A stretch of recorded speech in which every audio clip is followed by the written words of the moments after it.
चार पुलिसकर्मियों को सिर्फ आपके साथ पेशी पर जाने पर दूसरे के लिए सख्ती न बरतने पर सस्पेंड कर दिया। मैं इसमें क्या कर सकता हूँ? मैं क्या कर सकता हूँ? अगर आप राय दें तो मैं इसके अलावा आजम खान जी लगातार जो है आपके ऊपर सख्ती करी जा रही है। आप कह रहे हैं पिछली बार आपका जो बयान था वो काफी चर्चाओं में रहा है। इसमें भी क्या कर सकता हूँ? कब तक रिलीफ मिलने की उम्मीद लगती है आपको सर? अभी भविष्यवाणी मुझे होती नहीं है, आती नहीं। आजम जी, आसमान से कोई आदेश नहीं आया, अभी तो जमीन वालों का आदेश मान रहा। आजम जी लगातार आज ओम प्रकाश राजभर और अखिलेश यादव के बीच में दूरियां बढ़ गई, शिवपाल यादव के बीच में दूरियां बढ़ गई। आप कहीं ना कहीं अकेले बचे रह गए हैं, किस तरह से देखते हैं? देखते ही नहीं है, चश्मा लगा हुआ है, अंधे हैं, कान नहीं है, बहरे हैं, जुबान नहीं है, गूंगे हैं। आप समाजवादी पार्टी के सीनियर लीडर हैं सर, आपसे कोई उम्मीद कर सकते हैं? सीनियर कार्यकर्ता है, लीडर नहीं है आप? लीडर तो बहुत बड़ी चीज होता है सर। ओवैसी साहब का एक विपक्ष में लीडर अब होता ही नहीं है। विपक्ष में कहाँ लीडरशिप रह गई? थानों में बंद है। ओवैसी साहब का एक बयान आया, उन्होंने कहा कि कांवड़ यात्रियों के ऊपर जो फूल बरसाया जा रहा है और मुस्लिमों के साथ मज़े किया जा रहा है। उन्होंने कहा है ना, उनके बयान के लिए मैं तो जिम्मेदार नहीं हूँ। ये सवाल आप उनसे करें। आपको क्या लगता है सर, क्या कांवड़ियों पर पुष्प वर्षा करनी गलत है? मैंने गलत तो सही कहा ही नहीं। आपको क्या लगता है, वही हम जानना चाह रहे हैं। मैंने कहा ना, मुझे कुछ लगता ही नहीं। खोपड़ी में बुद्धि है ही नहीं, आंखों में रोशनी नहीं, कानों में आवाज नहीं, मुंह में जबान नहीं। पश्चिम बंगाल में जो कैश बरामद हो रहा नेताओं के पास से, किस तरह देखते हैं इस तरह की कहाँ जा रही है? बेटा मैंने कहा ना, मैं अंधा हूँ, दिखता ही नहीं मुझे। देखो चश्मा लगा रखा है, अंधे को क्या दिखेगा? हाँ, सूरदास नहीं हूँ, जन्म का अंधा नहीं हूँ, हालात से अंधा हूँ। आजम भाई, आपका ताल्लुक समाजवादी पार्टी से है। देश में इस वक्त महंगाई चरम सीमा पर है, विपक्षी दल प्रदर्शन कर रहे हैं, क्या मानते हैं? कहाँ है महंगाई? तो कहाँ है महंगाई? खुशहाली खुशहाली है।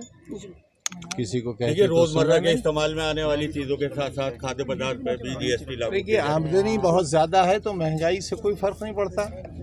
अब जहाँ क्लर्क की तनख्वाह 2 लाख रुपया हो, वहाँ महंगाई से क्या फ़र्क पड़ेगा? अब ये सब जितने बच्चे खड़े हैं, इनकी कम से कम 5-5 लाख रुपए महीने की आमदनी होगी, तो कहाँ महंगाई है? आमदनी ज़्यादा हो तो महंगाई नहीं पता चलती। हमारे यहाँ पर कैपिटा इनकम इतनी ज़्यादा है कि महंगाई तो उसके सामने कुछ है ही नहीं। सर, यूनिवर्सिटी के जो तार लगाए थे वो आज प्रशासन के द्वारा खोले जा रहे हैं यूनिवर्सिटी के अंदर से। भाई अभी तक तो कोई ऐसी सूचना है नहीं। तो सर, क्यों समाजवादी पार्टी क्यों विरोध नहीं कर रही महंगाई को लेकर? तमाम दूसरी पार्टी महंगाई है कब? समाजवादी पार्टी ने सब ठेके ले रखे हैं। श्रीलंका में है समाजवादी पार्टी। वोट तो सबसे ज्यादा समाजवादी पार्टी को मिला विपक्ष के तौर पर। यार सरकार तो नहीं बनी दोस्त, हैं? जो जीता वो सिकंदर, तो सिकंदर तो हम हुए नहीं, बंदर हो गए। देखो, कभी रामपुर कोर्ट में, कभी मुरादाबाद में, कभी बम्बई में, कभी लखनऊ में, कभी फिरोजाबाद में, मदारी के बंदर हो गए हम। लुलू वाले वैन पर आपकी पिछली बार तमाम उसमें ऐड चल रहा है, इस बार पैसे सर अब तो आपकी मिमिक्री होनी शुरू हो गई है। देखिए वो लोग जो अरबी का लफ्ज है, कुरान का लफ्ज है लुलू। अच्छा, कुरान के बारे में कितना जानते हैं आप? मुझे पढ़ाइए किसी दिन। कुरान के खुद मतलब क्या है? लफ्ज़ कुरान के हिकमत के, तो किताब हिकमत है। कुरान का मतलब बताइए। किताब दीन भी है, किताब हिकमत भी है। और देखिए, शब्द ये नहीं है जो आप इस्तेमाल कर रहे हैं या जो मैंने इस्तेमाल किया। शब्द अरबी में पढ़ेंगे आप तो ये शब्द नहीं है। रखने वाला क्योंकि आरएसएस का फंड रेजर है, उसने माल बनाया है। नमाजी भी वही लाया था, विवाद भी उसने ही खड़ा किया। उसे इसका नाम बदलना चाहिए, लेकिन क्योंकि वो नाम नहीं बदलेगा, वो कमा रहा है इस नाम से, वो अपने गिरेबान में मुंह डाले और फिर वो जवाब दे, हमसे जवाब न लिया जाए। कैन यू साइड करो थोड़ी? सर लगातार ये कह रहे हैं कि ईडी के ऊपर जो है वो विपक्ष मजबूत ना हो, इसलिए छापेमारी चल रही है। आप भी विपक्ष में ही हैं, कैसे आप कैसे देखते हैं इस चीज को? मैंने कहा ना, अंधे हैं हम, देखते ही कहाँ हैं। अब आप हमारी बात क्यों नहीं समझते अंधों की? हाँ, सूरदास नहीं है, हालात के अंधे हैं, हम भी तो ईडी भुगत रहे हैं। तो क्या आपको भी ये लगता है कि भाजपा करवा रही है ये सब? मुझे क्यों लगता? मुझे क्यों लगता? विपक्ष इस बात को कह रहा था और आप कह रहे हैं कि हम इस चीज को देखते ही नहीं।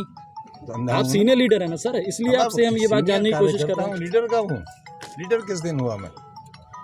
सर राष्ट्रपति के चुनाव में कुछ क्रॉस वोटिंग की गई है सपा के विधायकों के द्वारा। आपको किसने बताया ये बताया? सर आपकी पार्टी के लोग जिसने तमाम आपको खबरें चल बताया रही हैं उससे पहले पार्टी से निकलवाऊंगा। सर धीरे धीरे सर, समाजवादी उसमें तो- पार्टी धीरे पार्टी टूटती चली जा रही है यूपी के अंदर। भैया तो क्या आप और कुछ भैया तो प्रयास से- करेंगे इसके लिए? तो सीमेंट ला के दो ना जोड़ने वाला। सर लोकसभा चुनाव के लिए आप समाजवादी जैसे पार्टी की शुभचिंतक क्या कहाँ तैयारी है? मिलेगा मुझे? 2024 में लोकसभा चुनाव है, जी, क्या तैयारियां हैं समाजवादी पार्टी? अभी तो साहब लंगोटे चलने को दी हैं, काफी महंगी चल रही हैं। सर क्या ओम प्रकाश राजभर से बात करना पसंद करेंगे आप एक बार रोकने के लिए? भाई मेरे 3 तलाक वाली बात आ गई थी उनके ऊपर। भैया देखो, वो बड़े नेता हैं और वो मुख्यमंत्री भी बना रहे थे, सरकार भी बना रहे थे, और चल सन्यासी मंदिर में, तब जिसमें इतने गुण हो। अब हमारे वोट तो अच्छे खासे हैं और हमारे कहने से लोग दे भी देते हैं। हमने तो कभी ये नहीं कहा कि हम सरकार बना रहे हैं, हम किसी को मुख्यमंत्री बना रहे हैं। मगर देखिए उनके पास जो वो बेकार मुख्यमंत्री बना रहे हैं, उन्होंने तो प्रधानमंत्री बनाया है, तो छोटी बात पर क्यों अड़े हुए हैं? सर एक छोटा सा सवाल पहले खुद आखिरी, को बना लें, फिर किसी को बनाएं। एक आखिरी सवाल है सर। लगातार एक बयान जो है वो विपक्ष की तरफ से निकल के बार बार आ रहा है कि ओम प्रकाश राजभर जो है वो सपा को खत्म करने के लिए भाजपा के इशारे पर आए थे और अब वो वहीं पे जाने की तैयारी कर रहे हैं। अब सपा यार इतनी कमजोर भी नहीं है, इतनी कमजोर भी नहीं। यहाँ से जो गया वो गया। किसी भी राजनीतिक दल से, ऐसे राजनीतिक दल से जो खुद अपने में एक पहचान हो, उससे व्यक्तियों की पहचान तो होती है, लेकिन व्यक्तियों से उसकी पहचान नहीं होती। समाजवादी पार्टी एक विचारधारा भी है और एक पुराना संघर्ष का नाम भी है।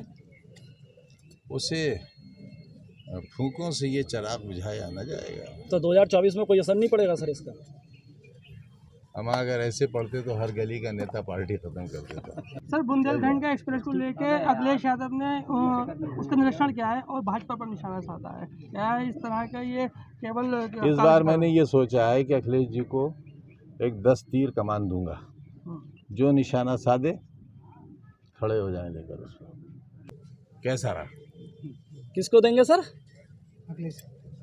पहली बार में सुना करो। एक बार पुनः बता दीजिए सर किसको देंगे? जिसने पहली बार में नहीं सुना उसे फिर मीडिया में रहने का हक ही नहीं है। आज रिजाइन करो और चलो कड़वा दिखाया तो आइंदा से बात नहीं होगी। मीठा दिखाएंगे सर, मीठा।